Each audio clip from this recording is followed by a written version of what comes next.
My name is Craig Davidson. I'm a Hollywood screenwriter. I write cinema that's basically what people would consider their worst nightmares. I like to call it shock drama.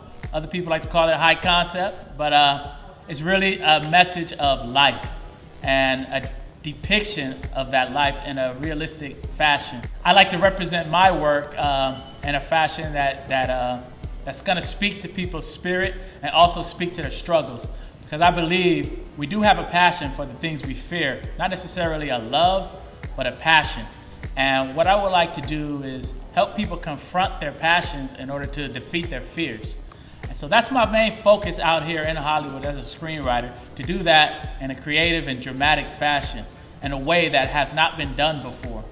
And that's my focus here in Hollywood. My main inspirations, to be honest with you, Spike Lee and Samuel L. Jackson. Spike Lee, because he tells a story through his own eyes. So it lends to a certain authentication that I can appreciate. Samuel L. Jackson, because that passion that I have for my fears, I see in his style of acting. His passionate depiction of his characters lends to my type of storytelling. And I will continue to try to live up to that inspiration, with each project I write. One thing I would like people to know about me as a screenwriter is the fact that a lot of times people wonder, oh, did you go through this? Did you go through that? But I gotta be honest with you, most of the things I write about, I have not been through. But I do have something that I believe every writer should have, and that's what I call a heightened sense of intuition. A heightened sense of intuition allows you to express your life's experiences and observations in a vessel that you might not have experienced personally. And so that creative spirit can be placed into a vessel that you not necessarily are going to be familiar with. That does not take away from one's need to research, but it does help in the writing process, and I believe every writer should have that heightened sense of intuition. Currently, I'm writing a feature film called Fletcher Street, which is based on a North Philadelphia neighborhood called Strawberry Mansion. This neighborhood is an urban equestrian area, so it's basically, if you're familiar with any inner city USA, imagine that inner city with the same dynamics, same characters, same downfalls, pratfalls, and difficulties, but imagine these young individuals on horses. And that's basically what this story is about. It's basically Seabiscuit meets Boys in the Hood, if you want to bring it to that kind of recognition. And it's a story about a young man who originated from Los Angeles as a street racer. So he finds out his mother, who's addicted to drugs, ends up dying right in front of him. So he's an orphan now, but he's still underage. So court orders him to the youth authorities, but his uncle comes and takes him in. So he ends up going to Philadelphia, where they have this equestrian culture. So he finds himself going from Los Angeles at 500 horsepower to North Philadelphia, 1 horsepower. The main difficulty he has, his main fish out of water experience, is the fact that he's finding out about family that he hasn't had in LA. So he's wondering, after all these years, why are they now coming into his life to bring him to this new understanding of tradition, family tradition, and things like that. Come to find out, the matriarch of the family, his grandmother, was the whole reason why he was in LA in the first place, due to some situations with his mother. And so now he's coming to learn about forgiveness, about accountability, and also about taking care of something besides yourself.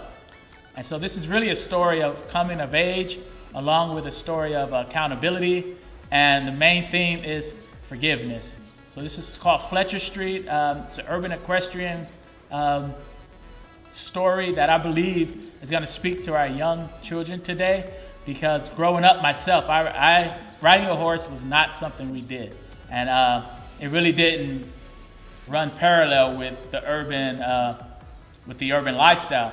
And so what I want to do is bring this together to show our young individuals that there's more to life than what's in front of them. You don't have to spend all your money on a car. It's not about what you're getting materially. It's about what you're experiencing spiritually as a human being.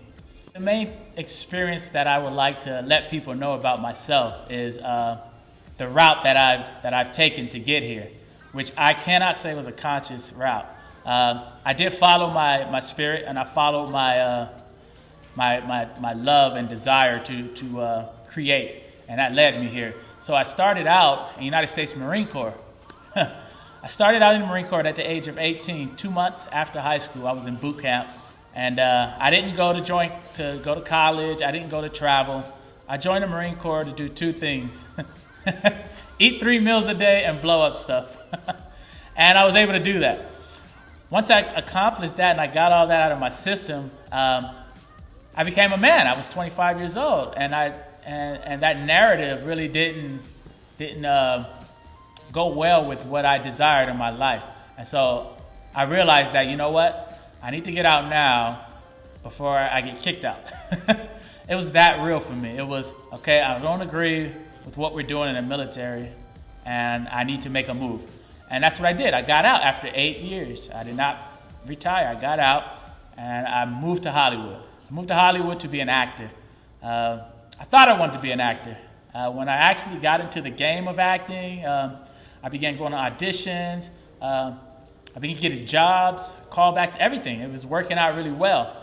But I noticed one thing about me when I was on set, and that was I could not keep my eyes off the clock. I was always wondering, when is this over? It's time to get paid. So I did not enjoy it. And I realized I got out the Marine Corps because I didn't enjoy it. So why am I putting myself in another situation like that? It's defeating a purpose. And so I took a long look at myself in the mirror, and I got out the game altogether, and I just had to take a break just to get into myself. And I sat on the bench. I specifically remember this day. I sat on the bench, and I asked myself, what do I really enjoy doing? I love the entertainment industry, and I love wildlife. And so I said, okay, I'm going to go to college. I'm going to go finish up school, use the GI Bill, and what should I study? Should I study film, or should I study zoology? I said, if I study zoology, I can go and enjoy nature and everything like that, but I won't be able to do anything in the entertainment industry. But if I do something in the entertainment industry, film school, I can still use the resources that I have from that and be able to enjoy nature as a naturalist. And so that's why I decided to go to film school. So I went to film school, Cal State LA, and I did the whole program. And what they did at that school, which is really good, it doesn't get a lot of respect, but it's a really good film school. They had you do every single aspect of film, from gaffing to writing to directing to acting, everything. And writing stuck. And it stuck because I always knew I was a writer. I just didn't have the patience to sit down and write out my thoughts. And that's because I believe I was an athlete when I was younger, and I just would rather be out running. But in school, if you don't make the grade, you got to pay back the money. And I'm not trying to pay back no money.